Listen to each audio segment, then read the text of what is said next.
நில வரைபடம் மற்றும் அளவை. நில வரைபட கூறுகள்: தலைப்பு, குறிப்பு, திசை, அளவை மற்றும் ஆதாரம் ஆகியவை நில வரைபடத்தின் அடிப்படை கூறுகளாகும். தலைப்பு: தலைப்பு நில வரைபடத்தின் பொருளடக்கத்தை எடுத்துரைக்கிறது. அளவை: நில வரைபடத்தில் இரு புள்ளிகளுக்கு இடைப்பட்ட தூரத்திற்கும் நிலப்பரப்பில் உள்ள அதே இரு புள்ளிகளுக்கு இடைப்பட்ட தூரத்திற்கும் இடையே விகிதத்திற்கும் அளவை என்கின்றோம். இடையே உள்ள விகிதத்தை அளவை என்கின்றோம்.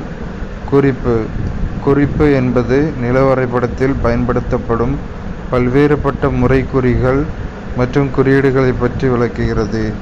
திசைகள்: திசைகள் பெரும்பாலும் நில வரைபடத்தின் மேல் பகுதியில் வடக்கு நோக்கி அமைந்திருப்பதுதான் வழக்கம். இது நில வரைபடத்தின் மேல் வலது மூலையில் ஒரு மேல்நோக்கிய அம்புக்குறியால் குறிக்கப்பட்டுள்ளது. ஆதாரம்: ஒவ்வொரு நில வரைபடமும் பயன்படுத்தப்படும் புள்ளி விவரங்களின் ஆதாரத்தை தர வேண்டும். சாதாரணமாக இந்த ஆதாரங்கள் நில வரைபடத்தின் சட்டகத்திற்கு வெளியே கீழ்ப்பகுதியின் வலப்புறத்தில் கொடுக்கப்பட்டிருக்க, கீழ் இடப்பக்கத்தில் ஆசிரியர் வெளியிட்டார், வெளியிடப்படும் இடம் மற்றும் வெளியிடப்பட்ட ஆண்டு போன்றவை கொடுக்கப்பட்டிருக்க வேண்டும்.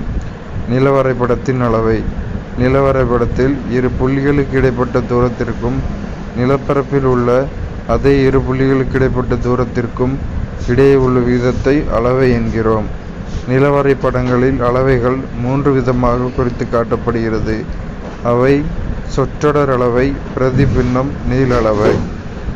சொற்றொடர் அளவை: நில வரைபடத்தில் அளவைகளை குறிக்க சொற்களை பயன்படுத்துவது சொற்றொடர் அளவை எனப்படும்.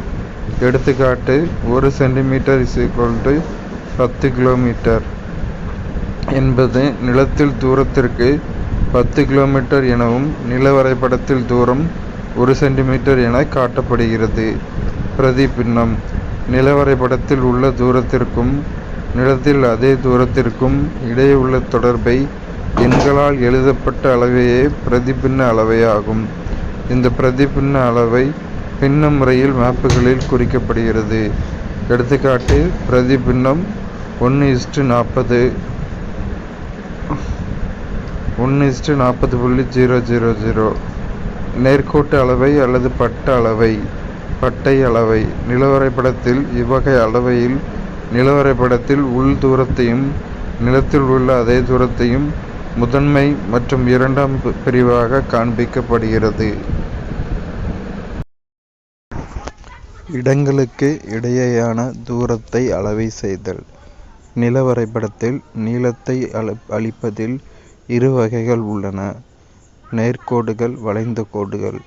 நேர்க்கோடுகளின் அம்சங்கள்: சாலைகள், இருப்பு பாதைகள் மற்றும் கால்வாய்கள் போன்றவற்றின் நீளத்தை அளவிடுவது எளிது.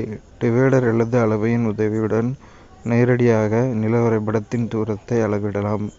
நில வரைபடத்தின் தூரத்தை நேர்க்கோட்டில் உதவியுடன் அளவிடலாம். வளைந்த கோட்டின் அம்சங்கள்: வளைந்த தோற்றங்களான கடற்கரை, ஆறுகள், சிற்றாறு போன்றவைகளின் தூரத்தை மிக கவனமாக அளவிடுதல் வேண்டும்.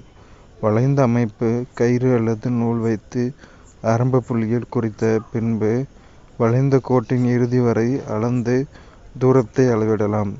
பின்பு கயிற்றை அளந்து தூரத்தை தெரிந்து கொள்ளலாம். சதுர முறை: பரப்பளவை அளவிட பொதுவாக சதுர முறை பயன்படுத்தப்படுகிறது. இம்முறையில் அளவிட வேண்டும் பகுதி விளக்குகள் பொருத்தப்பட்ட மேசை மீது கிராப் பேப்பர் பொருத்தப்பட்டு சதுரங்கள் அளவிடப்படுகிறது. கிராப் பேப்பரில் உள்ள சதுரங்கள் அளவையாக எடுத்துக்கொள்ளப்படும். நீள் அளவை முறை. நீள் அளவை முறை: ஒத்த சதுரங்களின் மூலம் நீள் அளவை முறைப்படி நிலவரைபடத்தினை பெரிதாக்கவும் சிறியதாக்கவும் முடியும். நிலவரைபடத்தை சிறியதாக்க அல்லது பெரியதாக்க சதுர முறையே பொதுவான மற்றும் எளிய முறையாகும். புதிய நிலவரைபட அளவை. புதிய அளவை, பழைய அளவை இன்று மூல நிலவரைபட சதுரத்தின் பக்கம். படி 1: 1 சென்டிமீட்டர் அளவு கொண்ட சதுரங்களை மூல நிலவரைபடத்தின் மேல் வரையவும். படி 2: கணக்கிடுதல். 1 சென்டிமீட்டர் சதுரத்தை 1/16 1,60,00,000 என்ற அளவையாக எடுக்கவும். நில வரைபட அளவை 1/14. 1,60,00,000 என்பதை 1 சென்டிமீட்டர் அளவு உள்ள சதுரங்களாக எடுத்துக் கொள்ளப்படுகிறது. எனவே 1/80,00,000 என்ற அளவையில் சிறிய சதுரங்களின் பக்க அளவு x. x = 1/80,00,000 × 1 centimetre 1,60,00,000 × 1 centimetre. x = 1 × 1,60,00,000 2 centimetre 1 × 8 80,00,000 2 centimetre. நில வரைபட அளவை 1/80,00,000 என்றிருந்தால் சிறிய சதுரத்தின் பக்க அளவை 2 சென்டிமீட்டர் ஆகும். இப்போது ஒவ்வொரு பக்கமும் 2 சென்டிமீட்டர் அளவு கொண்ட சதுரங்களை வரைக. சதுரங்களின் எண்ணிக்கை மூல நிலவரைபடத்தில் உள்ள மொத்த சதுரங்களுக்கு சமமாக இருக்க வேண்டும். ஒவ்வொரு சதுரமாக மூல நிலவரைபடத்தில் காணப்படும் புறவரிகளை பெரிதாக்கப்பட்ட நிலவரைபடத்தில் வரையவும்.